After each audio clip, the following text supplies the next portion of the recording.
ಬೆಳಗಿನ ಜಾವ 6:30 ಶ್ರೀಮಠದಲ್ಲಿ ಚಾಂದನೆ ಏರ್ತೈತಿ. ಮತ್ತು ವಿಶೇಷವಾಗಿ 21ನೇ ತಾರೀಕು ಬಸವ ಪುರಾಣ ಮಂಗಲಗೊಳ್ಳುತ್ತೈತಿ.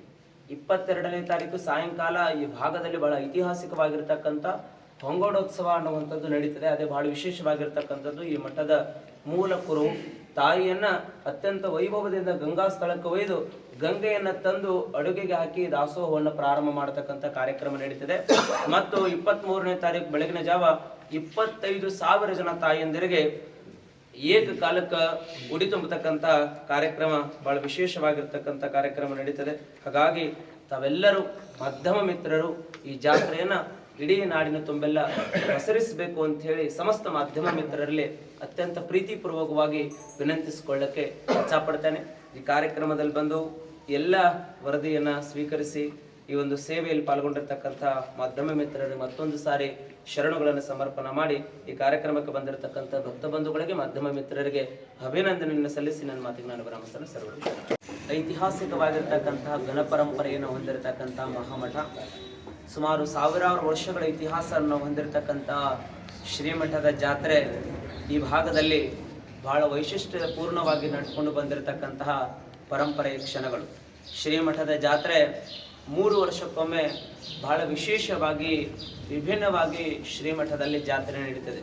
ತಮಗೆಲ್ಲರಿಗೂ ತಿಳಿಸಿರುವ ಹಾಗೆ ಕನ್ನಡ ನಾಡಿನಲ್ಲಿ 5,000 ಮಠಗಳ ಸಂಖ್ಯೆಗಳನ್ನು ನಾವೆಲ್ಲರೂ ಇತಿಹಾಸದಲ್ಲಿ ಕಾಣ್ತೇವೆ. ಆದರೆ 5,000 ಮಠಗಳ ಇತಿಹಾಸಗಳಲ್ಲಿ ನಾವು 2 ಮಠಗಳಲ್ಲಿ ಚಾಂದನೆಯನ್ನು ಏರಿಸುವಂತಹ ಪರಂಪರೆಯನ್ನು ನೋಡ್ತೇವೆ. ಒಂದು ಹುಕ್ಕೇರಿ ತಾಲೂಕಿನ ನಿಡಸೋಶಿ ಸಿದ್ಧ ಸಂಸ್ಥಾನ ಮಠ, ಮತ್ತೊಂದು ಚಿಕ್ಕೋಡಿ ತಾಲೂಕಿನ ಚಿಂಚನೆಯ ಸಿದ್ಧ ಸಂಸ್ಥಾನ ಮಠ. ಇವೆರಡೇ ಮಠಗಳಲ್ಲಿ ಬಹಳ ವಿಶೇಷವಾಗಿರ್ತಕ್ಕಂತಹ ಚಾಂದನೆಯನ್ನು ಏರಿಸ್ತಕ್ಕಂತಹ ಪರಂಪರೆಯ ಕ್ಷಣಗಳನ್ನ ನಾವೆಲ್ಲರೂ ನೋಡ್ತೇವೆ. ಶ್ರೀಮಠದಲ್ಲಿ ಬಹಳ ವಿಶೇಷವಾಗಿ ಎಲ್ಲಾ ಮಠದಲ್ಲಿ ನಾವು ನೇರವಾಗಿ ಆ ಹೊಲೆಯನ್ನು ಹೊತ್ತಿಸಿ ದಾಸೋಹಕ್ಕೆ ಪೂಜ್ಯರು ಬಂದು ಹಸ್ತವನ್ನಿಟ್ಟು ಚಾಲನೆಯನ್ನು ಮಾಡ್ತಾರೆ. ಶ್ರೀಮಠದಲ್ಲಿ ಬಹಳ ವಿಶೇಷವಾದಂತಹ ಒಂದು ಪರಂಪರೆ ಏನು ನಡೀತದೆ ಅಂತಂದ್ರೆ 5 ಜನ ಮುತ್ತೈದೆಯರನ್ನ 24 ಗಂಟೆ ಅವರು ಮಡಿಯಲ್ಲಿ ಇದ್ದುಕೊಂಡು ಗಂಗೆಯ ಸ್ಥಳದಿಂದ ಪೂಜೆಯನ್ನು ಮಾಡಿಕೊಂಡು ಅಲ್ಲಿಂದ ಮಡಿಯನ್ನುಟ್ಟು ನೀರನ್ನ ತಂದು ಅಡುಗೆಗೆ ಹಾಕಿದಾಗ ಶ್ರೀಮಠದಲ್ಲಿ ದಾಸೋಹ ಪ್ರಾರಂಭ ಆಗುತ್ತದೆ.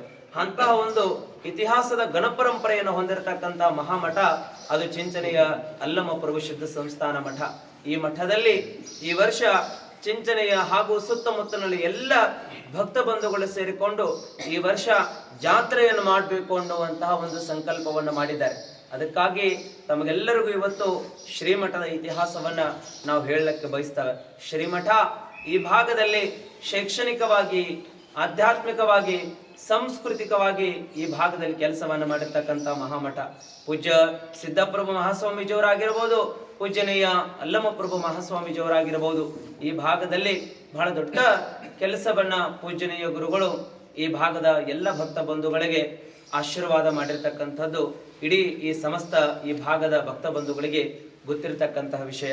ಅಂತಹ ಮಠದಲ್ಲಿ ನಡೆದಿರತಕ್ಕಂಥ 2026 ಮಾರ್ಚ್ ತಿಂಗಳಲ್ಲಿ ನಡೀತಕ್ಕಂತಹ ಯುಗಾದಿಯಂದು ದಾಸೋಹದ ಜಾತ್ರಾ ಮಹೋತ್ಸವದ ತನ್ನಿಮಿತ್ತವಾಗಿ ಎಲ್ಲ ಪತ್ರಿಕಾ ಮಾಧ್ಯಮದವರನ್ನ ಇವತ್ತು ತಮ್ಮೆಲ್ಲರನ್ನ ಕರೆಸಿ ತಮಗೆಲ್ಲರಿಗೂ ಜಾತ್ರಾ ಮಹೋತ್ಸವದ ವಿವರಣೆಯನ್ನು ತಿಳಿಸ್ತಕ್ಕಂತಹ ಪ್ರಯತ್ನವನ್ನ ನಾವು ಮಾಡ್ತಾ ಇದ್ದೇವೆ. ಈ ಕಾರ್ಯಕ್ರಮದ ಎಲ್ಲದರ ಕುರಿತು ಮಾಂತೇಶ್ ಅಣ್ಣವರು ಈಗ ಎಲ್ಲ ಕಾರ್ಯಕ್ರಮಗಳ ಕುರಿತು ಹೇಳ್ತಾರೆ. ತಾವೆಲ್ಲರೂ ಅದನ್ನು ಕೇಳಿಕೊಳ್ಬೇಕು ಅಂತ ಹೇಳಿ ತಮ್ಮೆಲ್ಲರಲ್ಲಿ ನಾನು ವಿನಂತಿಸಿಕೊಳ್ತೇನೆ.